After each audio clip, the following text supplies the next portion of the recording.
नमस्कार देवियों सज्जनों, घबराने की कोई जरूरत नहीं है। मैं फिर से आ गया हूं आप सबके समक्ष में एक बेहतरीन सी वीडियो लेके। हुडी इसलिए पहन रखी है, इतनी ठंडी नहीं है, लेकिन फिर भी क्योंकि नंगा तो बैठ नहीं सकता तुम लोग के सामने, तुम तो खुशी हो जाओगे देख देख के ना। I am so sorry guys. तो आज हम लोग कंटिन्यू करने वाले हैं मेरी स्ट्रगल की स्टोरी का पार्ट 2। और मुझे लगता है मुझे शेव करने की जरूरत है, लेकिन मैं सोच नहीं रहा हूँ, लेकिन मैं कर भी लूंगा। पता नहीं क्या, मैं कुछ भी कर सकता हूँ। ठीक है, तो कहाँ पे थे हम लोगों ने लास्ट, कहाँ पे खत्म किया था?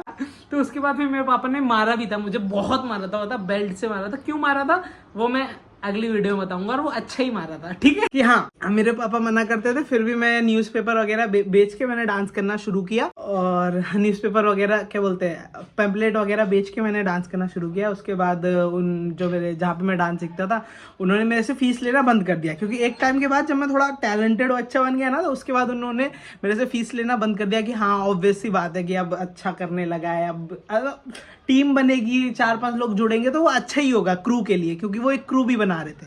तो मैं उस क्रू में ज्वाइन हो गया। फिर उन्होंने मेरे से फीस लेना बंद कर दिया। फिर हम लोग की ना क्रू की प्रैक्टिस होती थी, एक बंद गेस्ट हाउस था, मतलब जहाँ पे शादियाँ होती है वो एक गेस्ट हाउस था, और वो पूरा बंद पड़ा था उसी एरिया में। तो हम लोग वहाँ पे प्रैक्टिस करते थे, और नीचे पूरा खाली था, और वो खंडर टाइप का था। वहाँ पे मतलब भूत वूत वाली मस्त स्टोरियाँ चलती थी, मतलब जैसे होता नहीं कॉलोनी में कि हाँ भाई उधर ना भूत रहता है, रात में उधर जाना नहीं चाहिए। और हम उधर दिन में प्रैक्टिस करते थे। क्योंकि हम लोग भाई गरीब लोग, क्या हमें कुछ पता था कि मतलब स्टूडियो बुक करेंगे, और वो भी हम ऑलमोस्ट 15 से 20 लोग थे। और 20 लोगों के लिए एक स्टूडियो बुक करना और वहाँ पे प्रैक्टिस करना बहुत ही डिफिकल्ट चीज़ होती है। और इतना बड़ा स्टूडियो भी उस टाइम पे नहीं था। ठीक है, तो हम लोग वहाँ पे प्रैक्टिस करते थे। तो मैं घर पे झूठ बोल के गया था कि मैंने 3-4 महीने तो निकाल लिए विदाउट, मतलब घर पे बिना बताए, कि मैं शाम को जाता था, प्रैक्टिस करके आता था और बोल देता था कि क्रिकेट खेलने जाता हूँ। तो मेरे पापा एक दिन बोलते कि मैं भी चलता हूँ तुम्हारे साथ क्रिकेट देखने। कि संडे को था, और संडे को हमारी प्रैक्टिस भी थी। तो मेरे पापा बोलते, संडे को पापा की छुट्टी भी थी, तो पापा बोलते कि आज मैं भी चलता हूँ तुम लोग के साथ क्रिकेट देखने, कि तुम लोग कहाँ खेलते हो। तो मैंने कहा यार आज तो नहीं है पापा मैच हमारा।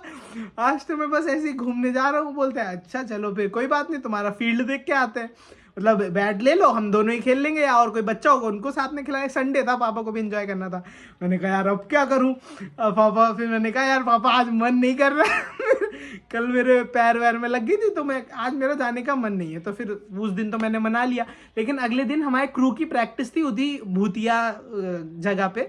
तो उस जगह पे क्रू की प्रैक्टिस के लिए मैं गया, और हम लोग मतलब वहाँ से जो भी रोड से निकलता था ना, उसको दिखता था कि उधर अंदर लोग हैं, उस अंदर कुछ कर रहे हैं। तो मेरे पापा ने एक दिन मुझे देख लिया वहाँ पे प्रैक्टिस करते हुए। साइकिल से मेरे पापा जॉब पे जा रहे थे, और मैं अंदर प्रैक्टिस कर रहा था।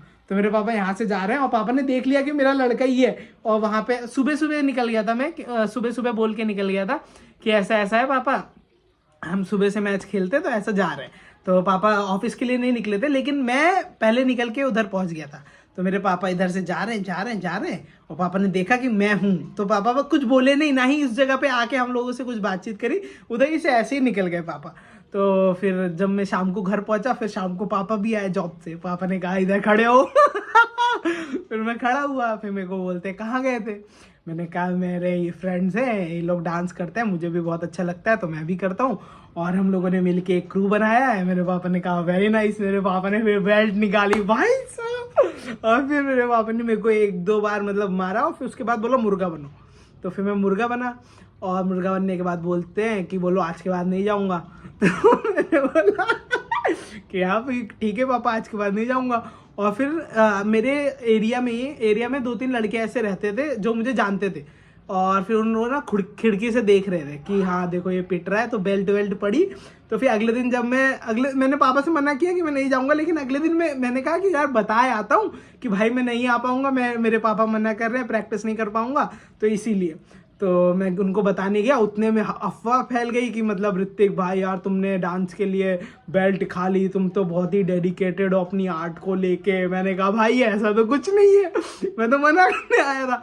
फिर मैंने कहा हाँ भाई ऐसा है, मैं डेडिकेटेड हूँ डांस को लेके, लेकिन मैं नहीं कर पाऊंगा क्योंकि अब्बा नहीं मान रहे हमारे। तो मैंने सर को भी बताया, जो सर हम लोग को सिखाते थे।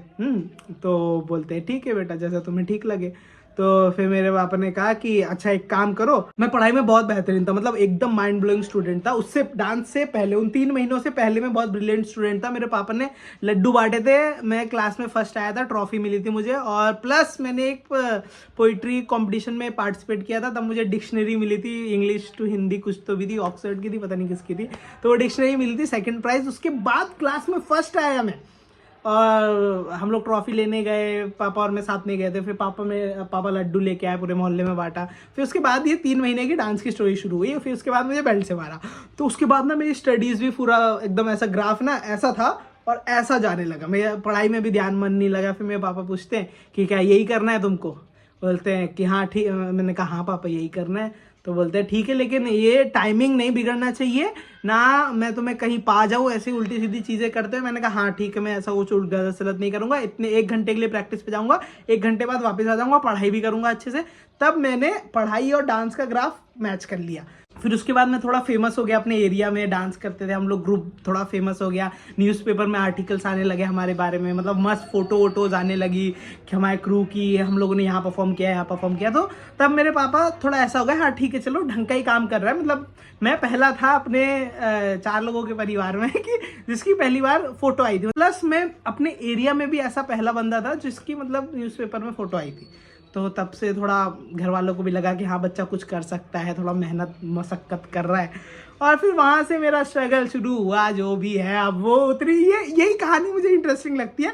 उसके बाद तो भाई कंटिन्यूअस मैंने 6-7 साल डांस किया, स्ट्रगल किया, इधर उधर चीज़ें करी, मैनेज करी मेरी स्टडीज़ और ये सब चीज़ें, और बाकी बहुत सारी चीज़ें हुई।